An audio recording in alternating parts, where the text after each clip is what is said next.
नाज़रीन, मैं आपका दोस्त, आपका host Shahab monthly high flying pigeon magazine के सेगमेंट उड़ान है पहचान करंट सिंध रीजन से आपसे मुखातिब हूँ। और जैसा कि कल मैंने पोस्ट की थी कि आज हम सीखो सिखाओ को सेगमेंट करेंगे काफ़ी टाइम बाद, क्योंकि कराची में बारिशें और उसके बाद उससे पहले ईद और इन सब में काफ़ी टाइम लग गया। तो आज हम सीखो सिखाओ को सेगमेंट शुरू करने जा रहे हैं। नए शौकीन जितने भी मेरे भाई हैं वो इस वीडियो को लाजमी देखें, जैसा कि मैं हमेशा कहता हूँ अपने इस सेगमेंट में, क्योंकि उन नए शौकीन भाइयों के लिए ही जो है मैं वीडियो ये मैंने सेगमेंट अपना बनाया है सीखो सिखाओ का, उस्ताद आदात भट्ट ऑफ कराची के साथ। और माशाल्लाह जैसा कि मैं अपनी पहली वीडियो से कहता आया हूँ कि वो पहले दिन से मेरे साथ हैं अल्हम्दुलिल्लाह। और नए कबूतर परवर जितने भी मेरे भाई हैं उनके लिए जो है वो मज़ीद कुछ उड़ान वाले कबूतरों की पहचान का आज सेगमेंट लेके आएँ। और शुरू करते हैं जी आज का सेगमेंट। तो उस्ताद आदात भट्ट साहब मेरे साथ यहाँ मौजूद हैं। अस्सलाम वालेकुम नाज़रीन, दोस्त भाई अहबाब सबको प्यार भरा सलाम। और आज शहाब भाई के तवज्जुह से आप लोगों को छोटी छोटी सी टिप्स वगैरह हैं कबूतरों की पहचान के लिए। तो कोशिश यही होती है मेरी कि कोई वो मतलब इतनी बड़ी फिलासफी नहीं है कबूतरबाजी, बड़ी सिंपल सी है। अगर समझने वाला हो तो इंशाल्लाह जो है वो छोटे छोटे ये टिप्स हैं मेरे। अगर ये टिप्स मेरे अपने यानी आजमाए हुए, अपने ये कबूतरों पे ही आजमाए हुए हैं, तो ये छोटे छोटे टिप्स हैं जो मैं आप लोगों को प्रोवाइड कर देता हूँ। और जो आप नया शौक़ करें या आपने शौक़ किया हुआ है तो आप उनमें से अच्छा कबूतर निकालने के लिए मैं आपको जो छोटी छोटी मालूमात हैं मेरी, जो नाकिस थोड़ा सा इल्म है, उसके मुताबिक मैं इंशाल्लाह कोशिश करता हूँ कि कबूतरबाजी को थोड़ा सा आम कर दिया जाए। क्योंकि उस्ताद मोहतरम जितने भी आजकल बड़े बड़े उस्ताद हैं वो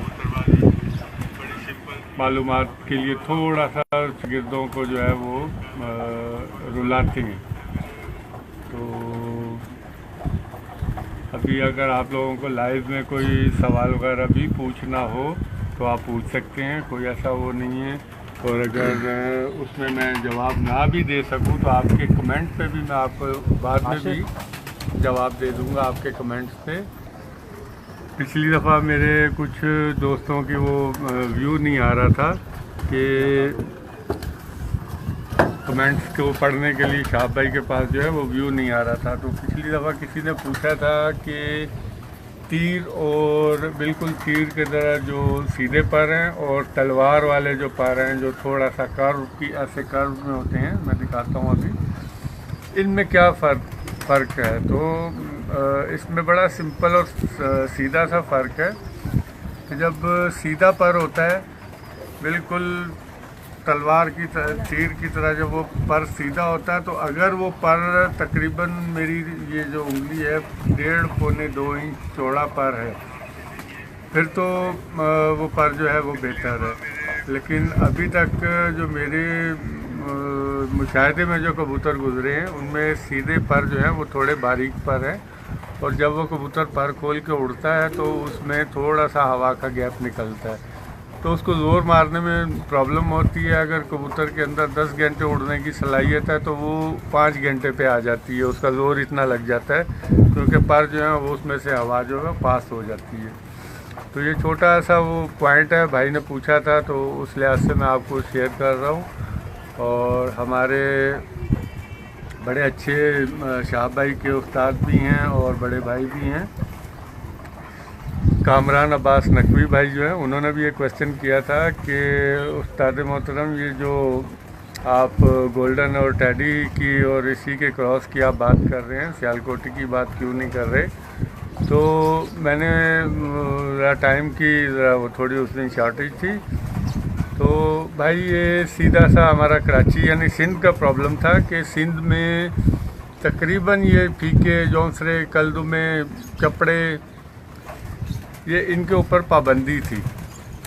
तो इन कबूतरों को क्रॉस देना यानी अपने कबूतरों के जो बच्चे आप निकलवा रहे हैं वो ज़ाया कर रहे हैं, परवाज़ के काम के नहीं रहेंगे।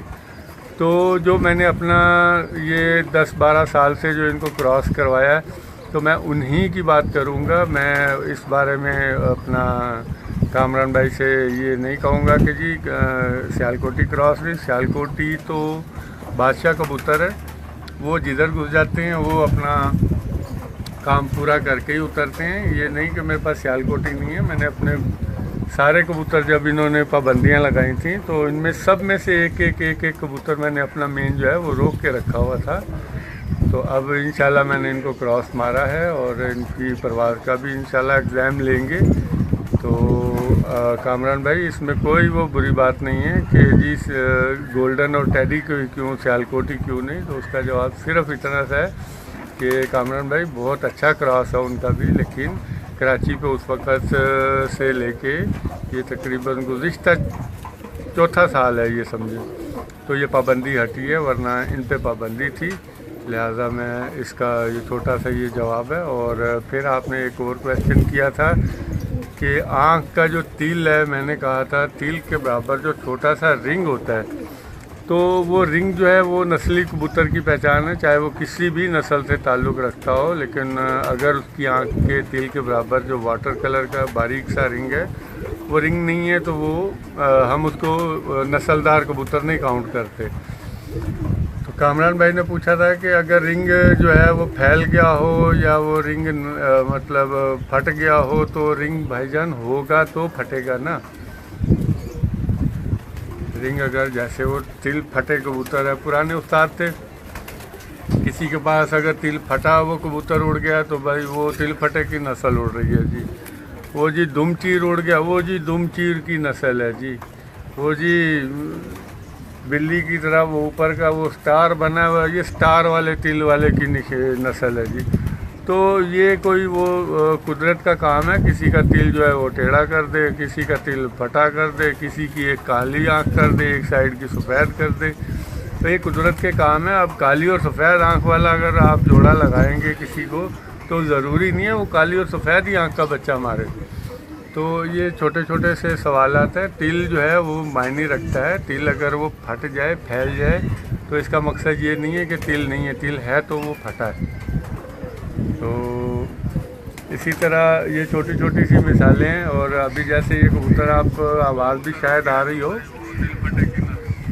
कि परवाज़ी कबूतरों के ऊपर ही निशानी की वो चल रहे थे। छोटे छोटे टिप हैं कि जैसे आपका कबूतर आपके खुड्डे में पड़ा हुआ है, आप उसके करीब जाएं तो वो बड़े ज़ोर से आवाज़ निकालता है, वूँ वूँ।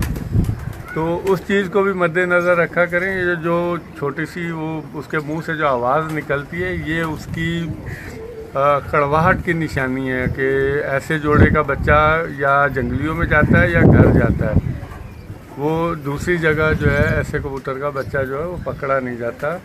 और इसी तरह जब वो कबूतर उड़ के अपनी जगह से दूसरी जगह थापे मारता हुआ जाता है, तो आप उसकी थाप की आवाज़ में जैसे इंसान ताली बजाता है, इस तरह की आवाज़ आती है।